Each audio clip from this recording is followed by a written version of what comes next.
Alhamdulillahirrahmanirrahim. Wassalatu wassalamu ala asrofil anbiya'i wal mursalin wa ala alihi wa ashabihi ajma'in amma ba'du. Alhamdulillah, apa kabar semua teman-teman?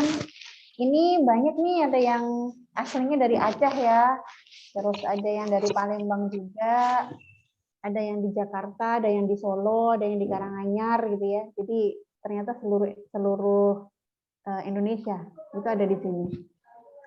Nah, baik teman-teman semua, kita sekarang akan sharing aja ya nanti ya, Mbak Jenny ya. Jadi kita akan sharing tentang keuangan sebelum menikah itu sebenarnya seperti apa sih kayak gitu. Ketika istri bekerja, apa yang harus diperhatikan dan bagaimana pembagiannya? Oke. Cara pembagian keuangannya di keluarga, oke. Cara merencanakan keuangan masa depan, oke. Masa depan, ya, oke. Beberapa hal ya. Apakah suami boleh merahasiakan keuangannya? Ya, oke. Boleh nggak ya kira-kira? Oke, talk money before marriage. Jadi yang perlu diingat oleh kita semua bahwa menikah itu adalah life planning ya, teman-teman semua. Jadi menikah itu bukan hanya untuk 1 tahun, 2 tahun, tapi itu life planning terlama kita gitu. Makanya kenapa kemudian dia disebut sebagai ibadah terpanjang dalam hidup kita, karena mungkin separuh kehidupan kita itu akan dilalui dalam samudra pernikahan itu sendiri gitu ya. Jadi ketika menikah itu memang ada banyak hal yang perlu kita persiapkan dari dalam diri kita sendiri. Dan tidak hanya, kalau kemarin kita sudah beberapa seri ya, mulai dari landasan nikahnya seperti apa, kemudian juga ada secara psikologisnya seperti apa, membangun komunikasi seperti apa, perlu apa enggak kita itu sampai tes bakat misalnya gitu ya. Nah, hari ini kita akan bicaranya tentang bagaimana tentang keuangan gitu. Apakah kemudian sebelum menikah, apalagi kalau teman-teman yang di sini menganut paham tidak berpacaran gitu ya, tapi ta'aruf, perlu nggak sih pas ta'aruf itu diomongin gitu bab keuangan gitu? Perlu nggak sih ditanyakan tentang hutang misalnya gitu ya? Jangan-jangan calon suami kita itu punya hutang nih di mana-mana gitu. Nah itu perlu apa enggak gitu? Nah ini pertanyaannya. Jadi sudah siapkah menikah begitu ya? Yang paling utama itu jangan salah untuk menempatkan prioritas. Karena prioritas utama, apalagi nanti bicaranya tentang keuangan, itu adalah bagaimana memenuhi nafkah setelah menikah, bukan bagaimana menyiapkan dana untuk resepsi pernikahan. Kita sering terjebak pada resepsi-resepsi yang mewah, megah, tapi kemudian lupa bahwa ada kehidupan yang selanjutnya gitu yang perlu kita siapkan. Nah, sekarang kan lagi tren ya teman-teman, nikah cukup di KUA aja, misalnya kayak gitu ya, itu kan sedang lagi tren. Itu bagus sebetulnya, karena mereka berprinsipnya tadi ke bagaimana sih memenuhi kehidupan pasca itu gitu ya. Keuangannya itu dipakai untuk nanti rumahnya mau di mana, kemudian nanti juga biaya makan sehari-harinya mau seperti apa, kayak gitu ya. Tabungan pendidikannya mau seperti apa gitu. Jadi prioritas kita itu di dalam keuangan sebelum menikah adalah bagaimana memenuhi nafkah setelah menikah, bukan bagaimana menyiapkan dana untuk resepsi pernikahan. Nah, nanti ada hubungannya. Boleh nggak sih istri itu kemudian mencari nafkah gitu kan? Nah, itu bisa nggak? Boleh nggak gitu. Nah, kenapa kemudian prioritasnya ini lebih pada memenuhi nafkah setelah menikah?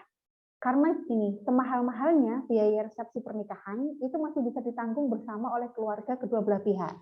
Tapi nanti semurah-murahnya apapun biaya hidup, nafkah itu harus dari hasil keringat sendiri. Khususnya yang ini wabil khusus bagi laki-laki.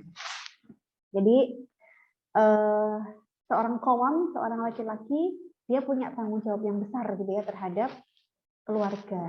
Jadi semurah apapun biaya hidup, nafkah itu harus dari hasil keringat sendiri. Nah ini pertanyaannya kemudian apa sih indikator siap menikah begitu ya? Nah kalau ikhwan jelas dia nanti punya penghasilan. Kemudian yang kedua bersyukur dengan penghasilan yang sekarang. Yang ketiga, memenuhi kebutuhan dasar secara mandiri. Yang keempat, dia semangat untuk terus berkembang. Nah, kalau kita akhwat gimana gitu ya? Nah, kalau akhwat itu nanti kesiapannya diukur dari siap mengelola keuangan itu sendiri dan siap start dari awal. Apa itu start dari awal? Start dari awal itu kadangkala kita mungkin awalnya dulu gitu ya, hidup berkelimangan harta karena masih dibiayai oleh orang tua, masih ikut orang tua. Tapi qadarullahnya ketika bersama dengan suami memulai sesuatu hal itu dari nol gitu. Nah, kita sebagai akhwat, sebagai makmumnya dari suami gitu ya, makmumnya dari ikhwan, maka kita harus siap gitu untuk menerima apapun kondisinya yang terjadi nanti pasca menikah itu sendiri. Peran perempuan dalam keuangan keluarga. Peran perempuan dalam keuangan keluarga itu mengelola pendapatan dan pengeluaran rumah tangga. Kemudian yang kedua adalah mengajarkan atau mendidik tentang keuangan pada anak, bukan hanya tentang uang, tapi bagaimana keuangan Islam itu bisa ada dalam kehidupan sehari-hari kita bersama anak-anak. Nah, terus kalau misalnya nih istri pergi bekerja, itu gimana? Istri itu cari nafkah apa enggak gitu ya? Dalam kaidah Islam, istri itu bukan pencari nafkah, karena pencari nafkah itu dijatuhkan tanggung jawabnya kepada laki-laki. Jadi untuk keperluan pangan, keperluan sandang yang pokok, rumah, nah itu adalah laki-laki. Maka kalau misalnya kita bekerja gitu ya, istri itu bekerja sebenarnya bukan untuk menghidupi keluarga, tapi kita bekerja itu untuk apa ya, kebermanfaatan diri kita lah. Misalnya hobi kita, menyalurkan hobi, kemudian agar kita itu beramal sholih, agar kita itu bermanfaat bagi orang lain dan segala macamnya gitu ya. Nah, tentunya dengan izin suami. Ada kemarin ada status Facebook yang itu sempat heboh gitu ya, karena di sana salah satu ustadz itu mengatakan istri itu adalah rivalnya suami kalau sama-sama mencari nafkah. Karena sebenarnya nafkah keluarga itu sudah ditetapkan oleh Allah gitu ya. Sudah ditetapkan oleh Allah. Maka ketika sama-sama mencari nafkah sebenarnya takarannya tuh sama gitu. Mau kita itu di rumah, kemudian mau kita itu bekerja, kalau urusannya adalah untuk menghidupi keluarga, untuk menafkahi keluarga, maka itu sama aja kita rivalnya suami gitu. Nah, itu sempat pro dan kontra gitu ya, di Facebook itu sempat banget pro dan kontra. Nah, maksudnya gitu ya, maksudnya sebenarnya di sana kalau istri itu bekerja nggak apa-apa, boleh gitu ya, tetapi bukan untuk mencari nafkah. Karena tadi dia ada di ada di tanggung jawabnya laki-laki. Nah, kemudian gimana Mbak? Ada nih kisah gitu ya, ada nih kisah misalnya ada satu rumah tangga, kemudian suaminya ini mempersiapkan istrinya untuk hidup mandiri kayak gitu. Dan qadarullahnya ternyata memang meninggal gitu ya. Jadi sang suami ini meninggal gitu kan. Terus gimana Mbak kayak gitu ya dengan konsep yang seperti ini gitu. Kalau yang konsep seperti ini sebenarnya pada saat bersama-sama masih ada gitu ya, masih ada suaminya di sana. Ini kok niatannya bukan kemudian apa ya istilahnya, bukan kemudian kamu silahkan bekerja biar kamu mandiri, suatu saat ketika aku tinggal kamu bisa survive kayak gitu ya. Bukan gitu konsepnya. Jadi konsepnya adalah silahkan kamu bekerja untuk kebermanfaatan umat dan juga beramal solih. Urusan nafkah keluarga biar untuk saya. Uangmu kan di judulnya dibikin ya sama panitia, uang suami untuk suami, uang istri untuk uang suami untuk istri, uang istri untuk istri gitu kan. Nah, kalau misalnya kita keluar gitu ya, nah itu untuk kita gitu, untuk kita sendiri. Kalau misalnya kita mau sedekah untuk keluarga itu boleh, tapi bukan kemudian oleh suami kita itu dalam tanda kutip dipaksa keluar untuk bekerja, menghidupi keluarga.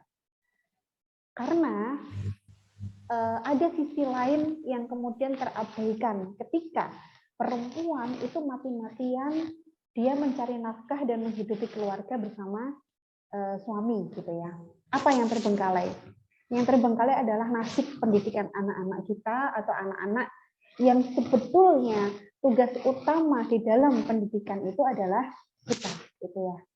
Kita. Untuk merumuskan visi misi keluarga itu ada di suami. Visi misi pendidikan anak itu juga ada di suami. Tapi mengelola pendidikan anak itu ada di kita perempuan. Sekarang kalau teman-teman perhatikan semua keluar gitu ya. Dari pagi sampai malam, kayak gitu. Antara suami dan istri bekerja mati-matian begitu ya. Nah, anak itu banyak kasus yang kemudian terjadi gitu ya. Banyak kasus yang kemudian terjadi karena fitrah keluarga itu tidak terjaga dengan baik. Fitrah keluarga, kita sebagai perempuan gitu ya, kita sebagai perempuan punya privilege gitu ya. Kita punya privilege untuk mendampingi putra-putri kita itu sampai mereka dewasa. Kita yang mendidik mereka. Kalau alasan kita bekerja mati-matian itu adalah untuk anak-anak kita, big no gitu ya. Bukan itu. Tapi yang dibutuhkan oleh mereka itu adalah kehadiran kita di saat mereka membutuhkan kita. Sekarang dengan konsep tadi semua keluar, bahkan ada yang mungkin dari subuh kemudian sampai malam kayak gitu ya. Di rumah anak-anak tidak terpegang dan segala macamnya. Nah, ini ada hal yang terbengkalai. Fitrahnya jadi terabaikan, dan fitrah kita sebagai seorang perempuan di mana di sana lebih banyak ke femininitas gitu ya sebetulnya, itu jadi terkikis karena kerasnya kehidupan di luar sana.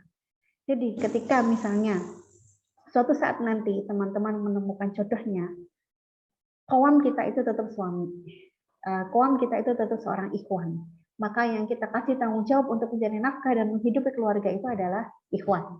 Nah, kita di mana gitu ya?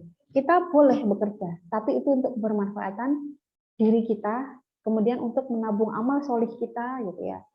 Dan tadi catatannya gitu. Catatannya ada pada tidak meninggalkan fitrah-fitrah kita yang lain lah gitu ya. Misalnya tadi di pendampingan, pendidikan dan segala macamnya. Itu tidak boleh terabaikan. Kemudian tentunya di sana disebutkan bahwa itu dengan izin suami. Ketika kita keluar rumah itu dengan izin suami. Saya kemarin di tetangga saya depan gitu ya. Di tetangga saya depan terjadi anak SMP itu hamil di luar nikah. Dan itu dekat dengan area saya gitu ya. Itu bikin saya miris luar biasa gitu. Bikin saya miris, ya Allah ini ada di dekat saya gitu ya. Saya ngapain aja kemarin gitu kan. Kemana aja saya gitu. Nah, yang bikin miris antara anak putra dan putri, ini satu kampung gitu ya. Antara anak putra dan putri ini, yang putri ini tinggalnya bersama kakak dan neneknya, karena orang tuanya atau ibunya itu bekerja full dari pagi jam 5 sampai jam 8 gitu ya, jam 8 malam. Kemudian yang satunya, yang putra gitu ya, yang putra ini juga sama. Kedua orang tuanya tuh pergi pagi, pulang malam. Sehingga di rumah mereka itu bisa ketemu leluasa sekali gitu ya. Sampai akhirnya terjerumus syaitan gitu ya. Terjerumusnya tadi sampai berbuat zina gitu kan di anak-anak ini. Usianya baru kelas 1 SMP dan 2 SMP teman-teman. Jadi itu yang akhirnya ya seorang perempuan itu keluar bisa gitu ya, boleh itu. Tapi ya tadi jangan melalaikan fitrah kita sebagai seorang ibu nanti ketika saat perjalanan perjalanan kehidupan pernikahan kita. Dan pendidikan itu bukan hanya sekolah. Kalau sekolah itu adalah pengajaran, tapi kalau pendidikan itu lebih dibandingkan pengajaran gitu ya. Dan itu hanya bisa didapatkan dari rumah, bukan dari sekolah. Nah, jadi apa peran perempuan dalam keuangan keluarga? Itu dua. Kita mengelola pendapatan dan pengeluaran rumah tangga, kemudian mengajarkan atau mendidik keuangan Islam itu kepada putra-putri kita. Ya. Nah, ini 5 hal yang bisa kita rangkum dari sebuah pengelolaan keuangan keluarga. Yang pertama itu adalah wealth creation. Ini berarti cara kita memanajemen pencarian harta kita gitu ya, atau menjemput rezeki kita itu dengan cara seperti apa. manajemennya bagaimana. Nah, ini adalah wealth creation. Kemudian yang kedua adalah wealth accumulation. Ini berarti kita mengumpulkan dana. Jadi setelah kita mendapatkan gitu ya, mendapatkan bagaimana kita memanajemen untuk diakumulasikan, untuk menjadi rumah, untuk bisa menjadi kendaraan, untuk bisa menjadi tanah, untuk bisa menjadi investasi yang lainnya. Nah, itu namanya fase atau manajemen wealth accumulation. Kemudian yang ketiga, itu adalah wealth protection. Nah, wealth protection ini berarti bagaimana kita bisa melindungi harta kita. Bagaimana kemudian keluarga tersebut bisa melindungi harta ini dunia dan akhirat gitu ya. Disambung yang nomor 4 itu wealth purification. Kalau wealth purification ini berarti menyucikan harta kita itu dengan cara seperti apa. Nah, ini yang membedakan Islam dengan yang lainnya. Kalau di Islam itu ada yang namanya purification. Bagaimana kita bisa menyucikan harta? Ada haknya orang lain gitu ya di dalam harta kita. Kemudian yang terakhir adalah wealth distribution. Nah, bagaimana kemudian kita mengelola pengeluaran kita di dalam rumah tangga tadi. Kemudian ini pengelolaan pendapatan. Yang pertama itu jelas pastikan bahwa pendapatan kita itu halal dan thayyib. Karena keberkahan itu jauh lebih besar yang ingin kita dapatkan gitu ya daripada sebuah kekayaan yang kemudian terakumulasi tapi dia tidak dengan jalan halal dan thayyib. Nah, ini satu hadis gitu ya. Dia tidak akan memberkahi atau bahkan memberikan ampunan pada mereka yang mendapatkannya dengan jalan haram dan menghabiskan rezeki tersebut dengan tidak bertanggung jawab atau menggunakannya untuk berfoya-foya. Nah, jadi nggak boleh kita itu menggunakan sesuatu berlebihan atau untuk berfoya-foya. Kemudian, dalam pengelolaan pendapatan, konsep kepemilikan itu mutlak dari Allah. Bahwa konsep rezeki itu dari Allah. Harta yang kita miliki itu adalah miliknya Allah. Dalam surat Al-Fatihah, iyyaka na'budu wa iyyaka nasta'in. Nah, kemudian di sana itu kan hanya kepada Allah saya meminta pertolongan, hanya kepada Allah saya menyembah. Artinya ya tadi Allah itu satu-satunya pemilik apapun yang kita miliki. Allah pemiliknya gitu ya. Dan harta ini bukan hanya harta uang atau berupa uang gitu ya, berupa dinar dirham bukan itu. Tapi harta rezeki itu banyak sekali gitu. Nah, tapi tadi semua itu adalah miliknya Allah. Dan pemberi rizki kepada seluruh manusia di dunia ini adalah Allah. Allah itu menganugerahkan rizki, kekayaan kepada mereka yang mendapatkannya dan membelanjakan dan mengkonsumsi di jalannya. Jadi jalan rezeki kita itu didapatkan karena apa? Karena kita juga membelanjakan dan mengkonsumsinya dengan jalan yang baik gitu. Maka Allah tambah lagi rezekinya, Allah tambah lagi gitu ya. Nah, kemudian yang keempat tentang zuhud, Islam itu menolak sikap zuhud yang berlebihan. Dan juga sebaliknya, sikap bermegah-megahan. Islam itu sangat menganjurkan kita dimanapun kita berada, pada situasi seperti apapun, kondisi apapun, tawazun itu mutlak gitu ya. Jadi keseimbangan yang tengah-tengah itu jauh lebih baik. Itu sering banget gitu kita dengar, tidak hanya pada masalah keuangan, tapi yang lainnya juga. Nah, zuhud itu bukan menolak semua kesenangan, tapi semata hidup bersahaja dengan dalam kesalehan sesuai dengan kebutuhannya. Jadi Islam mendorong hidup sederhana namun berkecukupan. Ya, nah ini tentang pengeluaran. Dan berikanlah kepada keluarga-keluarga yang dekat akan haknya kepada orang miskin dan orang yang dalam perjalanan. Dan janganlah kamu menghambur-hamburkan hartamu secara boros. Sesungguhnya pemboros-pemboros itu adalah saudara-saudara syaitan, dan syaitan itu adalah sangat ingkar kepada Tuhannya. Ini surat Al-Isra 26-27. Banyak ayat-ayat lain yang kemudian hampir sama redaksinya dengan surat Al-Isra. Dari surat ini itu bisa kita lihat gitu ya. Yang pertama ada berikanlah kepada keluarga-keluarga yang dekat akan haknya. Nah, ini nanti masuknya kemana? Masuknya adalah wealth purification. Jadi ada ziswaf yang harus kita berikan gitu ya. Ada zakat. kemudian ada infak, ada wakaf. Nah, ini yang seringkali kita lupa untuk merencanakan sebaik kita merencanakan kebutuhan duniawi kita. Apalagi wakaf. Nah, wakaf ini satu-satunya sedekah jariah itu adalah wakaf. Ada 3 ya yang bisa mengantarkan kita ke amal jariah.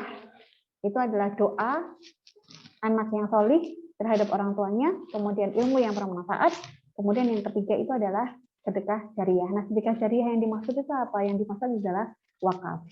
Kalau mungkin dulu dari kita itu membayangkan wakaf harus punya tanah yang luas, kemudian rumah, ada musola, masjid, kayak gitu ya, kebanyakan. Nah, sekarang wakaf dengan uang itu bisa.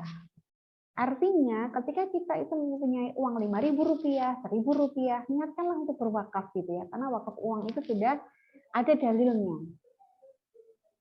Ulama fikih ada perbedaan, tapi ada yang membolehkan gitu ya. Dan MUI itu punya fatwanya tentang wakaf uang. Jadi sekarang sekecil apapun itu dana yang kita punya, niatkanlah untuk berwakaf.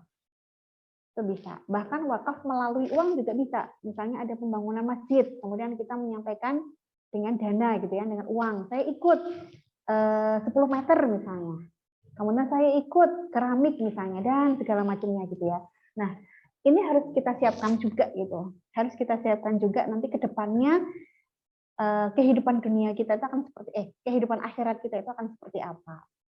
Dan di dalam keluarga itu perlu nanti kita ajarkan juga kepada putra-putri kita gitu ya. Nanti kalau sudah berkeluarga.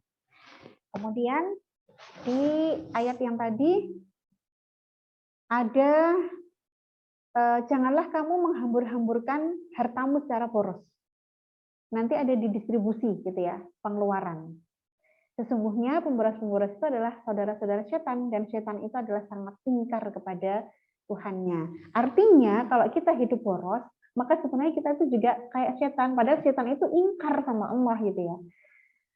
Maka kalau kita boros, bisa dong dibikin kesimpulan kita juga ingkar sama Allah gitu. Allah sudah kasih kita, kamu jangan boros gitu ya, tapi kok kamu tetap membelot keluar gitu, yang akhirnya pemborosan-pemborosan itu terjadi. Berarti kita juga ingkar gitu terhadap Allah gitu kan. Nah, kemudian selain itu ada satu ayat yang lain begitu ya, yang berbicara tentang akumulasi atau investasi. Janganlah engkau tinggalkan anak keturunanmu dalam kondisi yang lemah. Nah, ini nanti masuknya ke investasi gitu ya. Kemudian kita menyiapkan pendidikan, kita menyiapkan pendidikan anak untuk jangka panjang gitu. Kemudian kita menyiapkan kehidupan kita di hari tua agar tidak menjadi beban untuk putra-putri kita. Walaupun nanti misalnya putra-putrinya mau kasih dana, mau kasih backup kita secara utuh gitu ya, ya itu nggak masalah karena itu baktinya mereka kepada orang tua gitu ya. Nah, tapi setidaknya kita punya satu perencanaan agar kita tidak menjadi beban bagi mereka. Kemudian yang wealth protection tadi tentang asuransi begitu ya. Ngapain sih Mbak penting banget punya asuransi gitu. Kalau kesehatan itu saya sarankan punya begitu ya. Karena ya nggak ngerti takdirnya Allah gitu ya. Tapi sakit kan kayak sakit gigi dan segala macam kita ngalamin gitu ya. Itu sangat terbantu sekali ketika kita bisa punya asuransi gitu kan. Nah, nanti asuransi dalam Islam seperti apa kita bahas di selanjutnya. Nah, ini skema pengelolaan keuangan. Jadi ini ada pemasukan, ini dibikin oleh Pak Ahmad Ghazali gitu ya. Jadi ada pemasukan, kemudian ada 4 yang harus kita keluarkan. Yang pertama itu adalah hak Allah, itu yang paling utama. Ada zakat, ada infak, ada sedekah, wakaf kayak gitu ya. Itu haknya Allah itu. Kemudian ada hak sendiri atau tentang masa depan kita. Kemudian ada hak orang lain, itu ketika kita berhutang. Dan juga ada hak sendiri ketika kita mengkonsumsinya itu dalam posisi yang sekarang. Nah, sebelum kita masuk ke asuransi dan segala macamnya, kita akan coba intip tentang mahar, karena ini persiapan pranikah itu ya. Nah, ini beberapa mahar yang ada di beberapa daerah. Ini yang kita intip ya, mahar beberapa daerah. Ini ada yang dari Aceh, nanti Mbak Faza bisa koreksi kalau misalnya salah gitu ya. Jadi kalau di Aceh itu kan mahar namanya mayam. Jadi mayam ini mas kawin berupa emas gitu ya, kisarannya 15 sampai 50 mayam, atau jika dirupiahkan sekitar 40 sampai 135 juta. Benar nggak Mbak Faza? Tentang mayam. Ya, segitulah Mbak Esa. Oke, segitu ya di Aceh ya. Ya. Ya, oke. Nah, kemudian ini ada di NTT gitu. Di NTT namanya belis. Kalau di Aceh tadi mayam, di NTT itu namanya belis gitu kan. Nah, belis ini bentuknya macam-macam. Jika dirupiahkan berkisar puluhan hingga ratusan juta. Kemudian ada NTB. NTB itu jumlah mahar harus disesuaikan dengan jarak rumah, tingkat pendidikan, dan juga pekerjaannya. Jadi kalau semakin tinggi pekerjaannya, maka dia maharnya semakin besar. Kemudian nanti jarak rumahnya semakin jauh, nah itu juga semakin besar gitu ya. Itu kalau di NTB. Kemudian ada Bugis. Kalau Bugis itu namanya Panai. Panai itu jumlah mahar disesuaikan tingkat pendidikan. Misalnya S1 itu 100 juta gitu ya. Kemudian ada Padang Pariaman, itu namanya Japui. Yang memberi mahar adalah perempuan. Jadi semakin tinggi adat laki-lakinya, mahar semakin besar. Nah, oke. Ini kalau di luar negeri. Oh, siapa yang pengen dapat orang luar negeri? Ya, pertama misalnya di Malaysia gitu ya.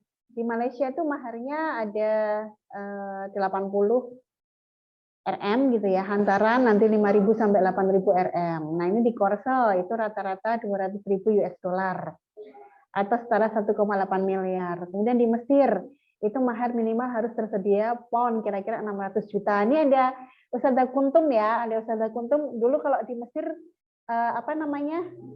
Ada kabar-kabar gitu nggak tentang mahar itu kalau di Mesir kayak gimana sih gitu ya.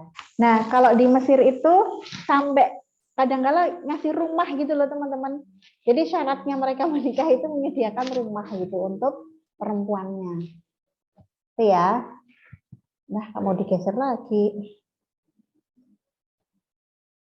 Nggak mau digeser lagi. Sebentar.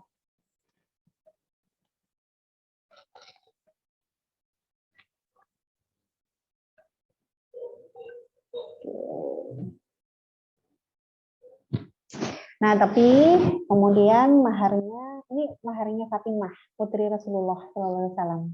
Maharnya Ali berarti ya, untuk Fatimah. Mahar yang diminta tidak lebih dari 12 ukiah. Hadis riwayat dari ini nomor 2103, kemudian Ibnu Majah 1877, atau sekitar 500 dirham. Atau 50 juta nilai sekarang. Itu maharnya Ali untuk Fatimah. Nah, Rasulullah SAW pernah menikahkan seorang wanita dengan lelaki dengan mahar hafalan Quran. Nah, artinya apa? Bahwa mahar itu tidak boleh memberatkan gitu ya. Jadi apa namanya? Sewajarnya saja dan ya tadi tidak memberatkan kedua belah pihak. Kalau bisa malah diringankan gitu ya. Kalau untuk urusan mahar begitu. Terus ini bukan sekedar hari H, teman-teman. Tadi sudah disebutkan begitu ya. Apalagi kalau nanti dananya hutang gitu. Hutang plus makanan yang tersisa dan dibuang plus tamu yang makan sambil berdiri gitu. Nah, itu sama saja disanjung dengan disanjung dan naik martabat di hadapan tamu, tapi hina di mata Allah gitu ya. Apalagi tadi dengan tamu yang makan sambil berdiri dan segala macamnya gitu. Dulu waktu pernikahan yang saya pastikan untuk tamu undangan itu adalah tempat duduk waktu itu. Jadi saya minta apa namanya kepada orang tua kalau bisa tempat duduknya itu 1,5 kali lipat gitu dari undangan gitu ya. Jadi yang pasti mereka harus duduk, makan itu harus duduk gitu ya. Itu yang saya pastikan. Nah, kenapa tadi bukan sekedar hari H? Karena di 1 tahun pengelolaan hadiah pernikahan, kemudian istri bekerja, studi lanjut, tempat tinggal, proses kelahiran gitu ya. Mungkin di tahun itu penyelesaian hutang lama, gaya hidup, pengelolaan zakat. Nah, nanti kalau sudah 5 tahun, kita akan bicara investasi pendidikan anak, kendaraan, penghasilan tambahan, pengelolaan hutang gitu. gaya hidup, nanti 10 tahun misalnya kita umroh, haji, nah segala macamnya. Jadi kita bicara tentang keuangan pranikah itu bukan, atau keuangan nikah gitu ya, itu bukan sekedar hari H, tapi ada tadi yang dikatakan 10 tahun ke depan, 15 tahun ke depan itu seperti apa gitu ya. Nah, kemudian apalagi yang harus didiskusikan atau apa sih yang perlu didiskusikan gitu dengan mereka gitu ya. Yang pertama adalah planning keuangan calon pasangan. Ini kalau misalnya tidak bisa dilakukan sebelum menikah, maka dilakukan ya nanti pasca menikah gitu ya. Di awal-awal memang harus penyesuaian banyak hal gitu, termasuk nanti di keuangan. Jadi nanti planning keuangan itu seperti apa. Kemudian gambaran keluarga pasangan itu seperti apa. Punya enggak tanggungan, punya enggak adik-adik yang bisa dibiayai misalnya, dan segala macamnya. Kemudian yang ketiga adalah pola anggaran sebelum menikah itu kayak gimana sih? Karena kan kita nggak punya gaya hidupnya masing-masing ya. Kayak hidupnya calon suami, kayak hidupnya kita sendiri, kayak hidupnya keluarganya, kayak gitu kan. Nah ini perlu di-matchingkan gitu antara kita dengan dia gitu kan. Pola anggaranmu dulu sebelum nikah itu seperti apa? Pasca menikah nanti seperti apa? Kemudian sumber keuangannya ada dari mana? Kemudian kita tahu utang dan juga aset calon pasangan kita itu seperti apa. Kemudian untuk cara mengelolanya di sini untuk rasio-rasionya. Ini rasio keuangan. Jadi tadi kan kita ada wealth distribution ya. Nah, wealth distribution itu bagaimana kemudian kita memanajemen uang ini keluarnya kemana aja kayak gitu.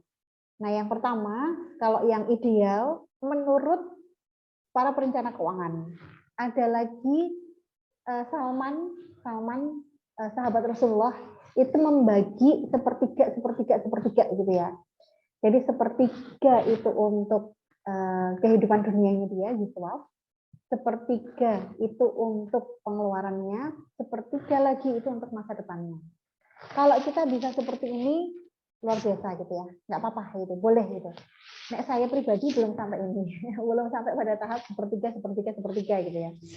Misalnya nih, uang yang saya punya 10 juta, kalau sepertiga kan berarti sekitar 3,5 gitu ya, atau 3 juta lah. 3 juta itu nanti untuk visual, 3 juta itu untuk pengeluaran keluarga, 3 juta itu untuk masa depan. Nah ini saya belum bisa nih kayak gini gitu ya. Saya belum bisa. Tapi kalau kita sudah bisa pada level ini tuh termasuk level yang paling tinggi gitu ya. Bukan paling tinggi, ini tinggi. Kalau paling tinggi itu nanti visualnya dia melebihi daripada pengeluaran dan juga kehidupan masa depan yang sudah disiapkan oleh dia. Itu bisa. Nah ini rasio-rasio keuangan yang kemudian disepakati oleh para perencana keuangan. Rasio tabungan itu jumlah tabungan setahun dibagi pendapatan setahun. Nah ini minimal kita punya 10%. Kemudian ada rasio hutang, kemampuan cicil gitu. Ini berarti di bawah 35%. Kemudian ada rasio dana darurat. Itu untuk membiayai kebutuhan pokok kita 3-6 bulan. Kemudian ada jumlah hutang terhadap harta. Nah, ini juga maksimal itu 50%. This itu antara 2,5 sampai 10%. Kalau kemampuan kita lebih besar dari itu silahkan bisa boleh gitu ya. Kemudian persentase pengeluaran untuk kebutuhan rutin dan segala macamnya itu 40 sampai 60%. Termasuk include di sini misalnya kita punya hobi anggrek gitu ya. Saya punya hobi kelola anggrek. Jadi punya hobi anggrek misalnya, kita punya hobi lagi buku misalnya, nah itu include di sini gitu ya, di persentase pengeluaran. Kalau bisa dibikin zero teman-teman. Jadi ini misalnya gini ya, kita bikin penghasilan versus pengeluaran. Ternyata kita masih saldo tuh di bawah 600.000. Nah, kalau bisa 600.000 itu nggak ada. Jadi 0. Nanti kemana gitu ya? Kemana? Dibikin nolnya itu kemana? Dibikin nolnya itu bisa menambahkan di siswa, bisa menambahkan di dana darurat, bisa menambahkan di tabungan ataupun investasi kita. Jadi ini dari 600 ini gitu ya, nanti kita akan ada di bawah Nah, di bawah jadi 0, saldonya 0. Kemudian ZIS itu langsung di atas, karena ZIS itu sejatinya bukan pengeluaran, tapi itu haknya kita, itu hak orang lain yang harus dipotong dari jumlah gaji yang kita terima gitu ya, atau dari penghasilan yang kita terima. Makanya ZIS-nya naik. Nolnya tadi, 600-nya kemana? 600-nya yang ada di biru ini. 600-nya tadi sisa 600.000, sisa 600.000 itu kita taruh di tabungan sama dana darurat.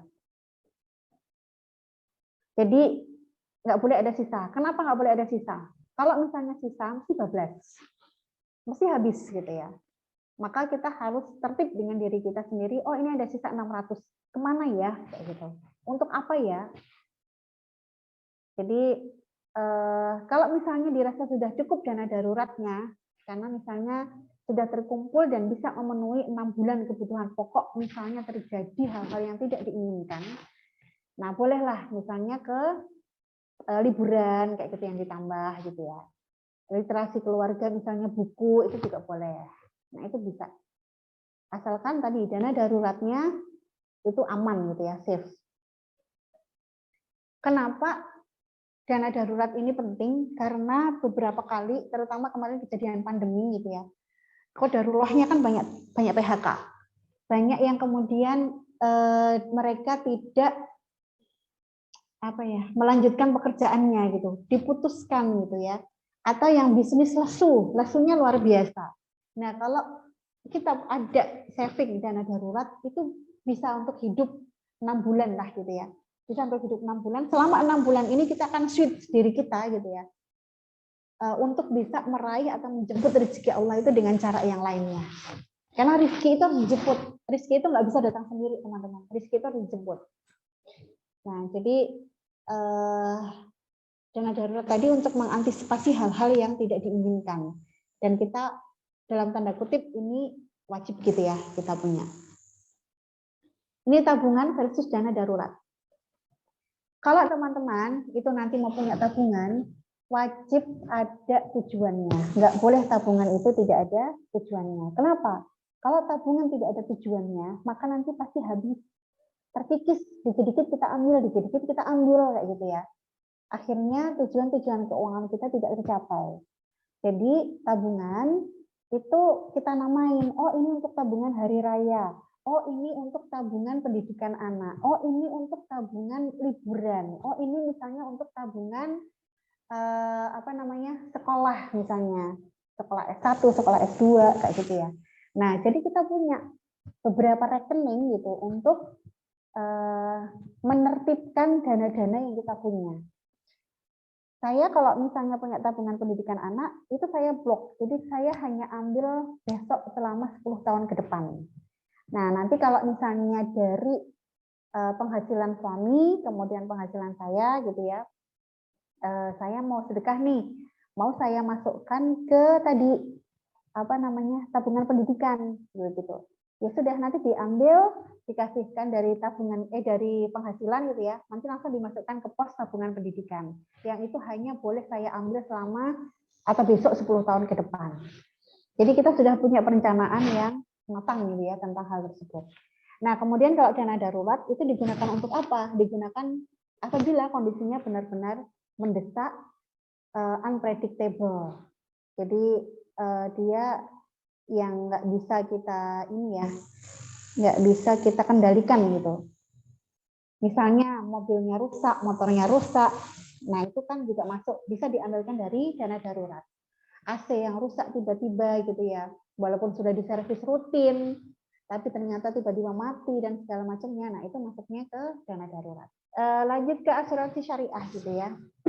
Asuransi syariah filosofinya ada di surat Al-Maidah ayat 2. Wahai orang-orang yang beriman, janganlah kamu melanggar syiar-syiar kesucian Allah dan jangan melanggar kehormatan bulan-bulan haram. Jangan mengganggu hadyu, hewan-hewan kurban, dan qolaid, hewan-hewan kurban yang diberi tanda. Dan jangan pula mengganggu orang-orang yang mengunjungi Baitul Haram. Mereka mencari karunia dan keridhaan Tuhannya. Tetapi apabila kamu telah menyelesaikan ihram, maka bolehlah kamu berburu. Jangan sampai kebencianmu pada suatu kaum karena mereka menghalang-halangimu dari Masjidil Haram, mendorongmu berbuat melampaui batas. Dan tolong menolonglah kamu dalam mengerjakan kebajikan dan takwa. Dan jangan tolong menolong dalam perbuatan dosa dan permusuhan. Jadi filosofi asuransi syariah itu adalah ta'awun, tolong menolong. Ini bedanya dengan asuransi konvensional. Jadi nanti ada ya niatnya nolong gitu ya, tolong menolong. Ada satu grup barengan bersama gitu ya. Kemudian nanti saling menolong. Jadi ketika ada satu yang butuh pertolongan, dana yang sudah kita siapkan gitu untuk mereka gitu kan, untuk mereka yang membutuhkan. Nah, asuransi syariah itu ada di situ filosofinya. Kemudian tentang investasi. Investasi ini ada dua, jangka pendek dan jangka panjang. Jangka pendek itu antara 3 sampai 1 tahun, 3 bulan sampai 12 bulan atau 3 bulan sampai 1 tahun. Kemudian ada jangka panjang gitu ya, yang membutuhkan waktu bertahun-tahun gitu bagi kita untuk investasi. Nah, ini jenis investasi. Nanti teman-teman bisa coba. Ini Suko kayaknya mau terbit ini SR Suko retail. Nanti di Februari akhir atau Maret awal kalau nggak salah Suko retail itu terbit.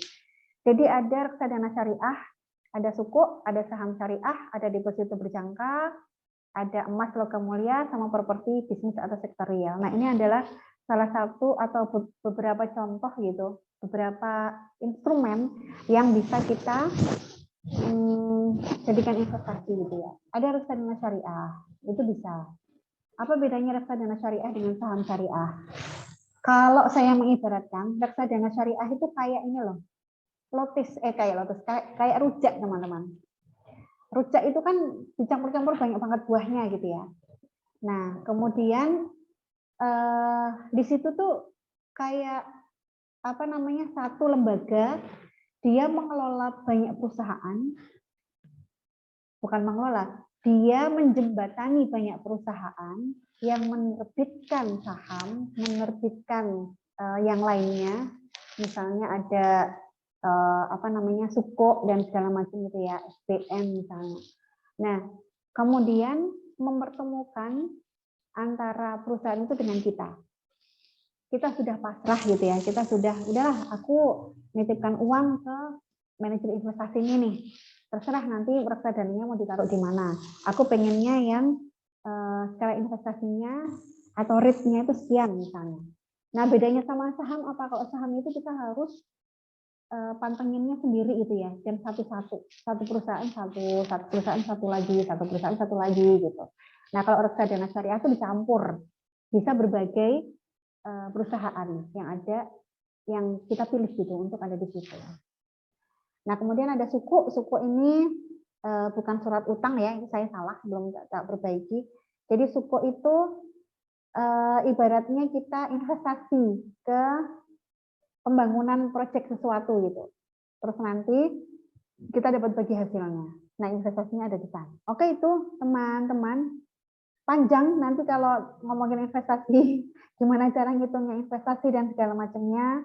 Kemudian asuransi itu juga panjang. Nanti insya Allah tim panitia itu akan menyiapkan yang kedua gitu ya. Seri yang kedua khusus untuk manajemen keuangan.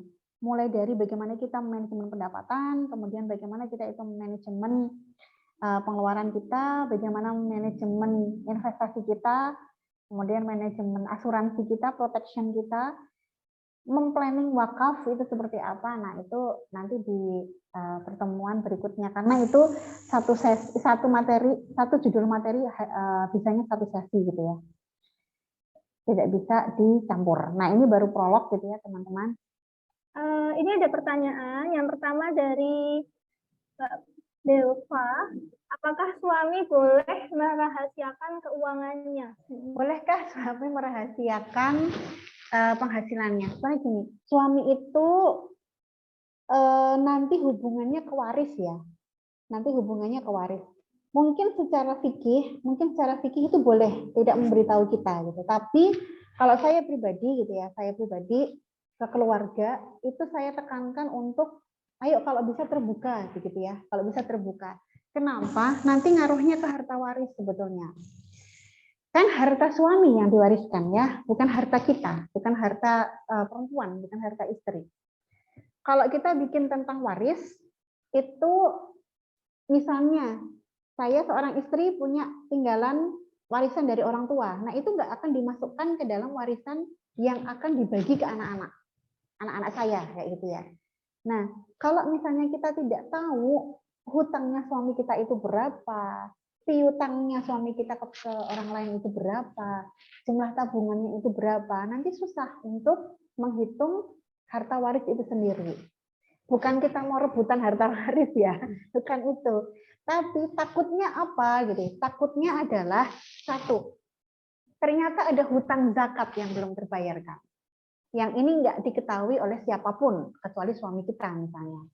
Kemudian yang kedua, hak-hak anak-anak kita gitu ya, hak-hak anak-anak ke depan itu kan jadi berkurang ya. Misalnya gini logikanya, ternyata suami kita itu punya piutang gitu ya. Piutang kan berarti dia ngasihin utang ke orang lain kan. Dia ngasih pinjem ke orang lain 100 juta misalnya. Nah, 100 juta ini kan haknya anak-anak kita gitu ya. Anak-anak kita ke depan. Kalau misalnya kemudian ini yang tidak dimasukkan gitu ya, mungkin ikhlas gitu, ikhlas aja deh misalnya kayak gitu. Ya nggak apa-apa sih kalau nanti keluarganya juga ikhlas gitu ya. Tapi sebaiknya itu kita tahu gitu, kita tahu. Kemudian yang kedua gitu, misalnya nanti suami kita punya hutang ke yang lainnya juga. Nah, ini perlu juga kita ngerti gitu ya, kita tahu. Jadi memang sebaiknya ada keterbukaan di dalam rumah tangga. Bukan hanya untuk sekarang, tapi untuk kehidupan mendatang gitu ya. Terutama kalau suami karena dia berbasis atau dia punya kewajiban tentang harta waris tadi. Bu, saya masih bimbang ingin mencicil KPR, tapi dalam Islam tidak boleh berhutang. Tapi kalau menabung dulu untuk cash, ya mau gimana, harus di rumah orang tua atau mertua dulu. Itu bagaimana ya? Apakah nggak apa-apa kalau pakai KPR? Oke. Ya, baik. Sebenarnya kalau di dalam Islam, ketika kita itu ingin membeli rumah, itu ada akad namanya murabahah, gitu ya. Jadi akad murabahah atau nanti juga ada akad beberapa hal yang lainnya tentang akad-akad Islam gitu yang bisa mengcover kebutuhan KPR. Tapi memang tidak semua bank itu punya, meskipun dia labelnya syariah ya, meskipun labelnya syariah, itu belum sesuai dengan standar syariah. Jadi kayak hanya label gitu aja sih ya. Tapi tekniknya kemudian pelaksanaannya itu nilai-nilai syariahnya nggak kedapat gitu, nggak kedapat. Jadi misalnya gini, ada salah satu BMT di Jogja, yang ini saya pernah tetangga saya itu beli ya, dia mau modal usaha atau membeli ini apa namanya pick up untuk usaha gitu ya. Nah, kalau bedanya dengan konvensional gitu, kalau konvensional itu kan ini ya, kita ke bank, kemudian nanti langsung tanda tangan pinjam uang kayak gitu kan. Maka skemanya adalah hutang. Nah, hutang ini tidak boleh ada tambahannya, tidak boleh ada riba. Nah, kalau di syariah, tadi tetangga saya akan datang ke BMT tersebut, menyebutkan ciri-cirinya yang dibutuhkan mereka. Oh, saya pengen Mitsubishi tahun 2000 misalnya, dengan range harga sekitar 100 sampai 150 juta. Nah, nanti akan dibelikan dulu oleh BMT-nya atau akan dibelikan dulu oleh bank syariahnya. Nah, nanti setelah jadi hak miliknya bank syariah, maka bank syariah ini akan menjualnya kepada si tetangga saya tadi gitu ya, Nah, dari situ tambahan yang ada adalah jual beli, itu bukan riba. Jadi Allah halalkan jual beli, tapi Allah haramkan riba. Nah, dalam skema syariah itu ada yang sistemnya seperti ini. Jadi ada murabahah. Ada juga yang sistemnya sewa dulu, kemudian nanti dimiliki pelan-pelan, gitu ya. Sewa dulu, kemudian dimiliki pelan-pelan. Itu ada akadnya. Jadi nanti tergantung mau akadnya apa. Kalau apa namanya di ya kayak KPR dan segala macam, tadi kan ini ya dia apa sih istilahnya uang pasti uang kayak gitu ya. Jadi di situ bedanya di sana. Jadi kalau misalnya mau kepemilikan rumah bisa gitu boleh pakai akad syariah. Tadi namanya murabahah bisa atau juga yang akad sewa itu juga bisa. Jadi boleh aja gitu ya. Nggak harus nabung dulu boleh gitu maksudnya ya. Nggak harus nabung dulu boleh lewat skema tadi murabahah. Mbak mau tanya, bagaimana cara menanyakan yang baik kepada calon untuk membahas keuangan? Ya oke. Jadi memang kalau di keuangan ini kalau bisa dibahas itu di sebelumnya itu oke gitu ya. Tapi kalau nggak bisa ya nanti pasca menikah sih. Dulu saya juga pasca menikah, bukan sebelum menikah gitu ya. Karena memang fasenya saya waktu itu modelnya nggak pakai apa namanya kita pacaran segala macamnya gitu ya. Jadi pasca menikah itu baru kita bicarakan dari yang hal-hal kecil-kecil dulu gitu. Rumahnya mau di mana? Kemudian dulu kalau saya kan awal masih ikut orang tua. Kemudian suami bilang, ayo kita cari ini aja kontrakan kayak gitu ya. Jadi akhirnya ngontrak gitu. Akhirnya ngontrak keluar karena prinsipnya harus mandiri gitu kan. Mandiri gitu. Oh ya oke lah keluar gitu. Kemudian nanti pelan-pelan lagi kayak gitu ya. Kita rencanain investasi apa ya gitu.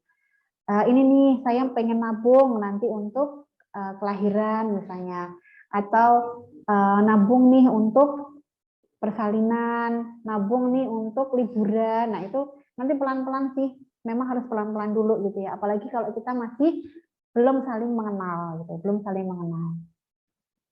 Lalu juga bisa dibahas sedikit-sedikit. Kita cerita dulu tentang kehidupan keuangan kita, gaya hidup kita dan segala macamnya kayak gitu ya.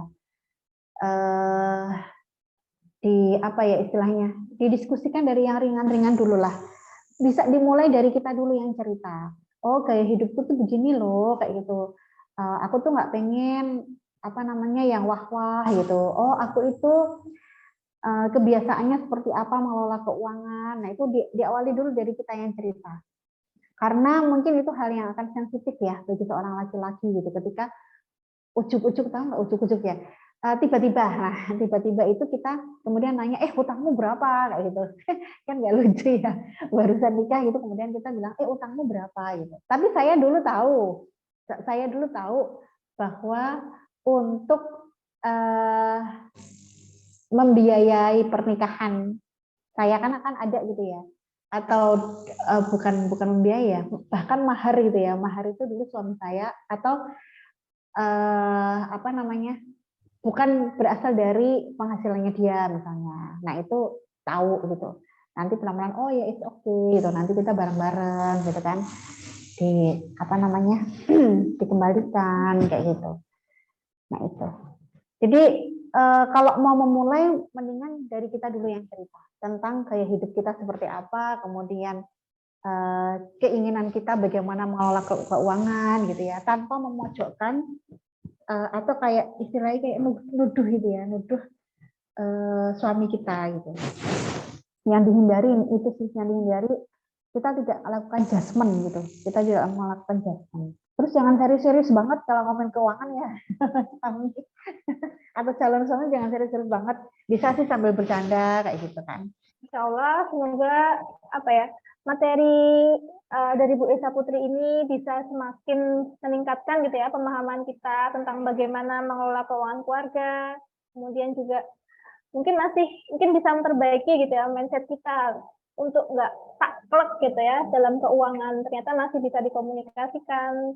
Kemudian juga kita juga harus memikirkan jangka panjang gitu ya, tidak hanya memikirkan mengelola keuangan untuk pernikahan saja, seperti itu. Mungkin ada closing statement dari Bu Esa Putri? Mungkin ini saja ya.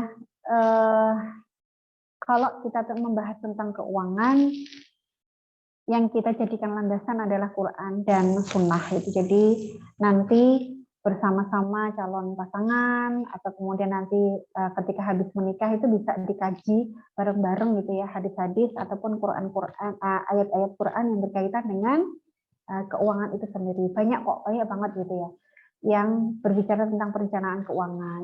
Banyak hadis yang berbicara tentang tabungan, banyak hadis yang berbicara tentang dana darurat. Nah, itu bisa diskusi dengan suami ataupun calon suami kita mengenai hal-hal tersebut.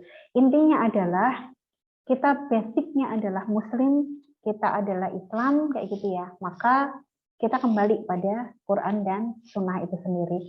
Dan pesan saya, karena kita perempuan, sekali lagi, betul-betul sekali lagi saya ingin sampaikan, jangan lupakan fitrah perempuan kita. Bahwa fitrah perempuan kita itu adalah kependidikan putra-putri kita itu sendiri. Pendidikan itu bukan hanya di sekolah, tadi kalau saya sampaikan ya. Sekolah itu hanya pengajaran. Pendidikan paling pertama dan utama itu ada di rumah. Jadi ketika kita memutuskan untuk keluar dari rumah, pastikan bahwa kita juga telah menyayangi putra-putri kita, mendidik mereka dengan baik. Nah, itu aja. Kurang lebihnya dari saya selaku MC mohon maaf. Kalau ada kata-kata yang kurang berkenan juga saya mohon maaf. Assalamualaikum warahmatullahi wabarakatuh.